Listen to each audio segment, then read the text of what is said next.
So I saw Interview with the Vampire for AMC, and it did not disappoint at all. It was insanely bad, but there were a few good things about it.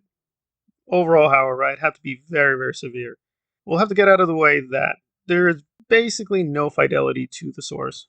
That alone, this is going to be a very alienating experience. Now, I'm only a moderate Anne Rice fan, but I have read beyond the books. I've tried to do serious research on her.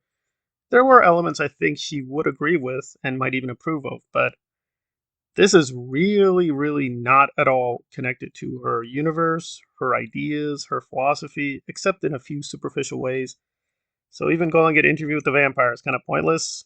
Doesn't have much connection to the books, not much connection to the movie. It's just doing its own thing. And the thing it does is by itself okay. It's interesting, but this mythology here is just so weird and incoherent. I'm not quite sure what we're supposed to make of it. I guess we really aren't even supposed to believe these people are vampires. They're called vampires. They're just immortal. They're going to have sex. They're going to have a romance. What are the rules? What are the limits? Don't know. Don't care. We're just supposed to be wrapped up in the performances.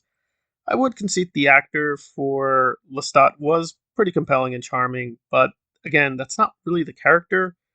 So I'm not lying. Just the first few minutes were jaw-droppingly stupid and bad. I'm just like, what? Who is this? What is? And it's like, oh, it's the journalist. But then it's like, wait, it can't be the journalist. What time frame are we in? Insanely confusing. You really need to see reviews beyond this first episode because I read the book and I saw the movie and I'm still like, what exactly are we up to? Because so much has been changed beyond the obvious things that this isn't the normal Louis we had in the book or the movie. Charlie, you ever play roulette? On occasion. Well, let me give you a word of advice. Always bet on black. His attitude has changed, his profession has changed, his outlook has changed. Lestat has a different character. It just was really hard to get grounded into what exactly was occurring. And even if we accept this new way of approaching it, I'm still not clear what is the big deal. So Louis feels guilty because I guess he's selling women and sex. He feels a gap because he's providing for his family, but he feels guilty. That sort of connects to the other version of Louis, but I thought the original Louis had, yes, he had this kind of gap in his mind, but it was kind of a religious issue, a theological issue. Now it's just, he just feels kind of guilty and wants to experiment with vampirism for reasons. And some moments were just so ridiculous and laugh out crazy. Now, technically, they did occur in the book, but not like that. So someone just, I'll keep it vague, commits suicide. But the way they do it was just so ridiculous. They do something really small, and it's like, okay, they're dead. And you're like, what? That's it? What?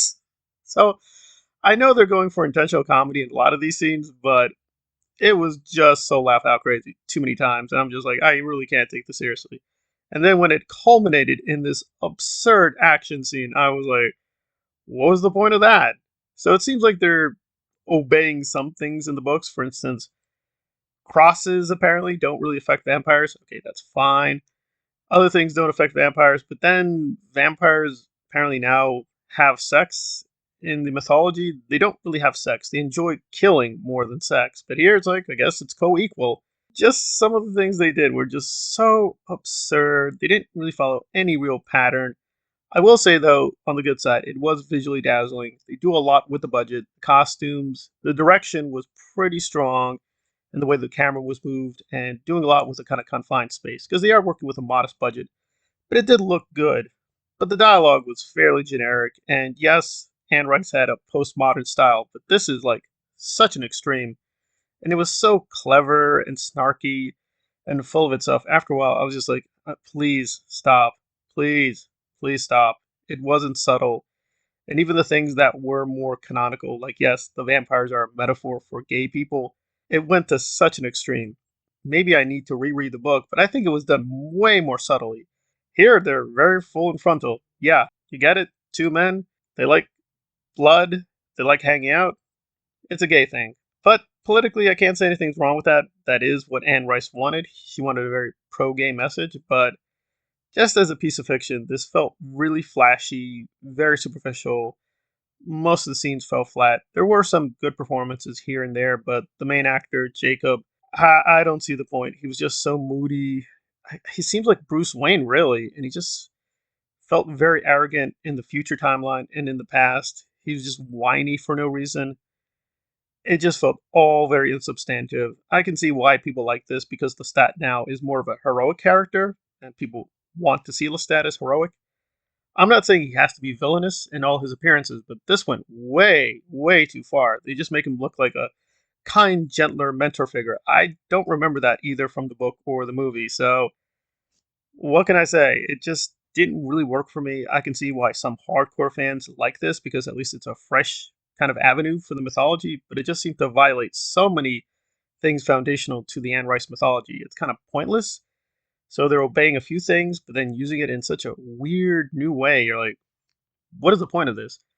I would suspect, though, there's not much of a political agenda. This seems like halfway some Anne Rice fans wanting to do some fan fiction, but the other half just want to sell this thing out. They're just trying to create their MCU universe full of vampires and I guess other magical, mystical beings or creatures, and include a lot of sex and violence and dumb it down for the masses and stick the Anne Rice interview with a vampire logo on it and be like, hey, there you go.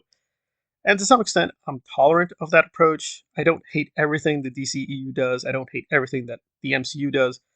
But it's the same thing. For the most part, those kind of films don't impress me unless you have a very strong artistic vision like Zack Snyder or even Joss Whedon or Sam Raimi or somewhere along those lines. It's just going to come off as a lot of flashy nonsense, very insubstantive.